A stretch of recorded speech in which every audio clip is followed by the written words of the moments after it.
देश ये कैसा बनाया आपने, लूट कर पैसा बनाया आपने। देखिए जलते दिए भी बुझ गए, अजब दीपक राग गाया आपने। मैं इस बजट को अमीरों का अमीरों के लिए पेश किया गया बजट कहूंगा। हर साल फरवरी की खूबसूरत सुबह और सजी हुई संसद से बरसते हुए झूठे वायदों की जवाबदेही कौन तय करेगा? लोगों के सरों पर छत देने वाले प्रधानमंत्री जी के जुमलों से अलग उन्हें यह क्यों नहीं दिखता कि राज्यों में बैठे हुए उनके नुमाइंदे लोगों के सरों की छतें उजाड़ रहे हैं। आंकड़े तो ऐसे हैं इस बजट के, ये कह रहे हैं 4 करोड़, वित्त मंत्री जी 3 करोड़ कहती हैं, प्रधानमंत्री जी 4 करोड़ कहते हैं। पहले तो आप इस झूठ में ही आपस में ही सलट लीजिए कि 4 करोड़ सही है या 3 करोड़ सही। मंत्री जी का भाषण सुन रहा था, ये कहा जा रहा था ये अमृत काल का बजट है, ये अमृत काल का बजट है। ये कौन सा बजट है ये बाद में तय होगा, लेकिन मैं इतना जानता हूं कि ये इस सरकार का अंतिम बजट है, आखिरी बजट है। इसके बाद न्याय का बजट पेश होगा जिसकी चर्चा राहुल गांधी जी पूरे देश में कर रहे हैं। न्याय का बजट, 5 न्याय, महिलाओं के लिए, युवाओं के लिए, सामाजिक न्याय की बात जिसकी चर्चा पूरे देश में जाकर के राहुल गांधी जी कर रहे हैं, वो न्याय का बजट पेश होगा अगली बार। ये इस सरकार का अंतिम बजट है, अंतिम बजट है। प्रधानमंत्री जी की सैकड़ों बार थपथपाई गई मेज के बीच अंतरिम बजट पेश किया गया और बड़े बड़े दावे किए गए।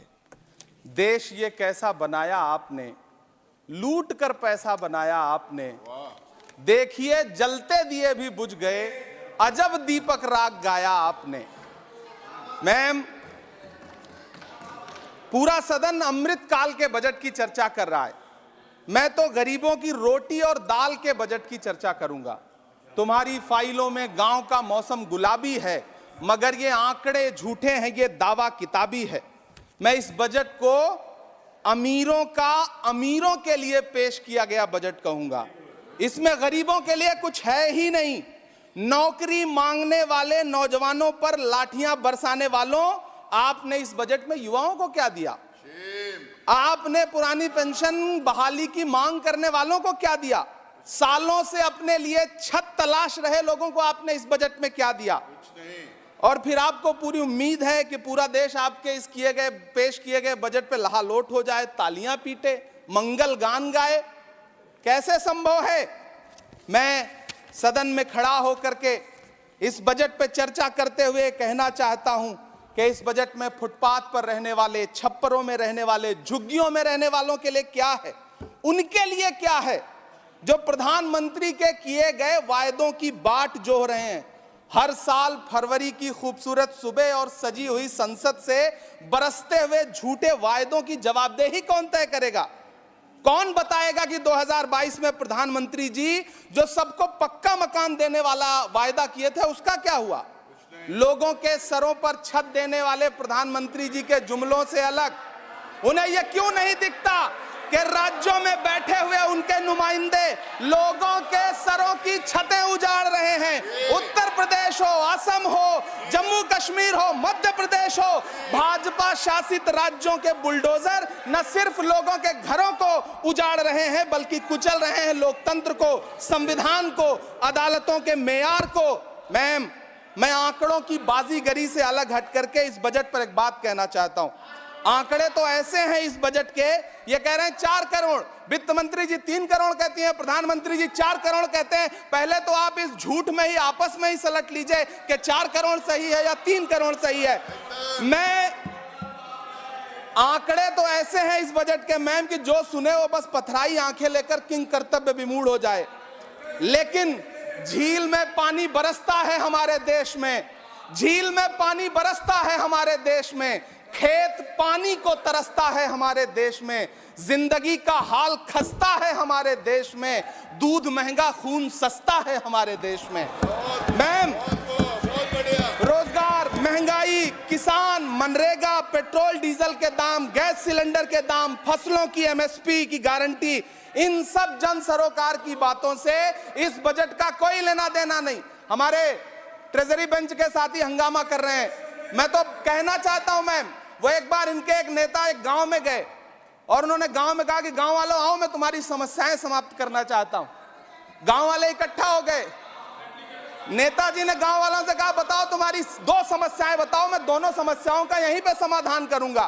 तो गांव वालों ने कहा, साहब हमारी पहली समस्या है कि हमारे यहाँ कोई हॉस्पिटल नहीं है। तो नेताजी ने मोबाइल निकाला, कहीं फोन मिलाया और मिला के फोन पे पता नहीं क्या कुछ कहा कि यहाँ गांव में हॉस्पिटल नहीं है, हॉस्पिटल तुरंत, यहाँ हॉस्पिटल चाहिए। गांव वाले खुश हो गए कि 1 मिनट में यहाँ हॉस्पिटल आ रहा है। अगली समस्या के बारे में उन्होंने, नेताजी ने गांव वालों से कहा कि मैंने आपकी पहली समस्या समाप्त कर दी, दूसरी समस्या बताओ। तो गांव वालों ने कहा, साहब इस गांव में कोई भी मोबाइल का नेटवर्क ही नहीं है। ये है इनके काम करने का तरीका, ये है झूठ बोलने का तरीका। इन्होंने वायदे किए बड़े बड़े, जो 10 साल के इनके वायदे हैं, मैं उनके बारे में बात करूंगा। वायदों से ज्यादा इनके नारों पे बात करूंगा। पहला नारा था, बहुत हुई महंगाई की मार, अब की बार मोदी सरकार। आइए इस नारे की समीक्षा करते हैं। पेट्रोल, डीजल, गैस, ये तो बड़ी बड़ी बातें हैं। आटा, चावल, दूध, दही, पनीर, छाछ, सब चीज पे जीएसटी। अरे ये फिल्में टैक्स फ्री करने वाले लोग कफन तक पर जीएसटी लगा रहे हैं और ये गरीबों की बात करते हैं। मैम ये सरकार झूठ की सरकार है। ये सरकार के जितने दावे हैं सब खोखले हैं। आज प्रधानमंत्री जी कह रहे थे सबका साथ सबका विकास। ये कैसा सबका साथ सबका विकास है कि मौलाना आजाद नेशनल फेलोशिप आपने बंद कर दी, आपने माइनॉरिटी डिपार्टमेंट का बजट घटा दिया। आप कह रहे हैं सबका साथ सबका विकास। आप बात करते हैं बेटी बचाओ बेटी पढ़ाओ। हमारी आंखें हाथरस से लेके, कठुआ से लेकर के और देश की जंतर मंतर की सड़क वो देख रहे हैं, जब हमारी ओलंपिक पदक लाने वाली बेटियों को प्रधानमंत्री की चौखट पे अपना मेडल रख देना पड़ रहा है। इससे शर्मनाक क्या हो सकता है। मैम कृषि विकास दर जो 2014 में 4.6% थी, इस वर्ष गिरकर 1.8 कैसे हो गई? क्यों हर दिन 31 किसान आत्महत्या करने को मजबूर हैं? ये सरकार उन पर क्यों बात नहीं करती? कीमत तो बहुत बढ़ गई शहरों में धान की, लेकिन विदा ना हो सकी बेटी किसान की। मौका मिला तो लोगों ने कुर्सी के वास्ते तस्वीर ही बिगाड़ दी हिंदुस्तान की, और आज बड़ी बड़ी बातें कर रहे हैं। मैं यहां पर आपसे खड़ा होकर के मैं अंत में इतना कहना चाह रहा हूं कि वित्त मंत्री जी ने बजट में ट्रेनों के डिब्बे को वंदे भारत कोच में बदलने का एक प्रस्ताव रखा अपने भाषण में। ठीक है, ये सुनने में कानों को बहुत अच्छा लगता है, लेकिन मैम ये सरकार ट्रेनों की सुरक्षा के बुनियादी मुद्दों पर एक शब्द नहीं बोलना चाहती। बालासोर हादसे में घायल हुए लोगों की चिता की राख अभी तक ठंडी नहीं हुई है। वंदे भारत के वीडियो पोस्ट करने वाली ये सरकार कभी भारत की जनरल डिब्बों की, रेलवे के स्लीपर क्लास डिब्बों की वीडियो अगर पोस्ट करे ट्विटर पे तब समझ में आए। बिहार से, इलाहाबाद से, लखनऊ से दिल्ली आने वाली, मुंबई जाने वाली ट्रेनें देख लीजिए, उनकी हालत देख लीजिए, तो आपको लगेगा कि ये वही ट्रेनें हैं। आज स्थिति ये है कि रेलवे स्टेशन तो छोड़िए, रनवे पर खाना खिला रही हैं आपकी प्राइवेट एयरलाइंस। अभी आपने जुर्माना लगाया है, नोटिस दिया है एक एयरलाइंस को। यह स्थिति आपने करके रख दी है ट्रेनों की, एयरलाइंस की। ऐसे में मैम कागजों पर तो आप कितना भी वंदे भारत और बुलेट ट्रेन सर पर दौड़ा लीजिए, लेकिन असल में भारत की ट्रेनों की डिब्बों की सवारियों की हालत देखने लायक है। अगर सरकार खुली आंखों से उसे देखना चाहे तो देखे और उनकी स्थिति सुधारे। आज अपने प्रधानमंत्री जी ने अपने भाषण में यहां खड़े होकर कई बार न्यू मिडिल क्लास की बड़ी चर्चा की, न्यू मिडिल क्लास जनरेट करेंगे। लेकिन मैं तो यहां खड़ा होकर के सरकार से कहना चाहता हूं कि न्यू मिडिल क्लास का जुमला अपने पास रखिए। यह बताइए कि जो पुराना मिडिल क्लास है उसके साथ आप कैसा व्यवहार कर रहे हैं। आज उसकी स्थिति क्या है?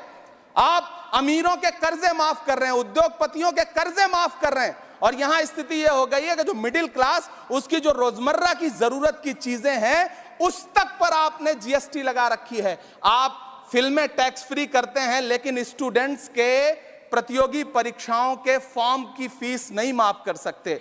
आपको बाकी जगहों पर टैक्स लेना है, हर जगह टैक्स लेना है। मिडिल क्लास से आपका कोई रिश्ता नहीं। मिडिल क्लास तो आपसे कह रहा है कि मोहब्बत, भाईचारे के दीवाने दिन ही लौटा दो, वो सस्ती दाल सब्जी के सुहाने दिन ही लौटा दो। ये अच्छे दिन तो अंबानी अडानी को मुबारक हो, हमें ऐसा करो साहब पुराने दिन ही लौटा दो। वो पुराने दिन जो बहुत अच्छे थे, वो पुराने दिन जहां लोग एक दूसरे से मिलजुल करके रहते थे। मैम, इलाहाबाद, दिल्ली, कोटा जैसे शहरों में छोटे छोटे कमरों में अभावों के साथ पढ़ाई कर रहे युवा किताबों के साथ गल चुके हैं। उनके हिस्से अधेड़ अवस्था तो आई है, लेकिन नौकरी और रोजगार नहीं आया। हर साल 2 करोड़ नौकरियां देने का दावा करने वाली ये सरकार 10 साल में युवाओं को नौकरियां नहीं दे पा रही है। 20 करोड़ नौकरियों का बोझ है इस सरकार के कंधे पर, और 2024 में देश देखेगा कि उन्हीं 20 करोड़ नौकरियों के बोझ तले दबकर बैठ जाएगी ये सरकार। ये देश देखेगा, क्योंकि जिस ओर जवानी चलती है उस ओर जमाना चलता है। देश का युवा नाराज है, देश का युवा गुस्से में है। ऐसे में उसकी पीड़ा को इस बजट में कहीं भी आवाज देने की कोशिश नहीं की गई। मैं आपके बीच खड़ा हूं, मैं तो वित्त मंत्री जी का भाषण सुन रहा था। यह कहा जा रहा था ये अमृत काल का बजट है, ये अमृत काल का बजट है। ये कौन सा बजट है ये बाद में तय होगा, लेकिन मैं इतना जानता हूं कि ये इस सरकार का अंतिम बजट है, आखिरी बजट है। इसके बाद न्याय का बजट पेश होगा, जिसकी चर्चा राहुल गांधी जी पूरे देश में कर रहे हैं। न्याय का बजट, 5 न्याय, महिलाओं के लिए, युवाओं के लिए, सामाजिक न्याय की बात जिसकी चर्चा पूरे देश में राहुल गांधी जी कर रहे हैं, वो न्याय का बजट पेश होगा अगली बार। ये इस सरकार का अंतिम बजट है, अंतिम बजट है। अमृत काल में गरीबों की रोटी और दाल के लिए इस बजट में कोई प्राविधान नहीं है, कोई चर्चा नहीं है। बहुत बहुत धन्यवाद। Thank you.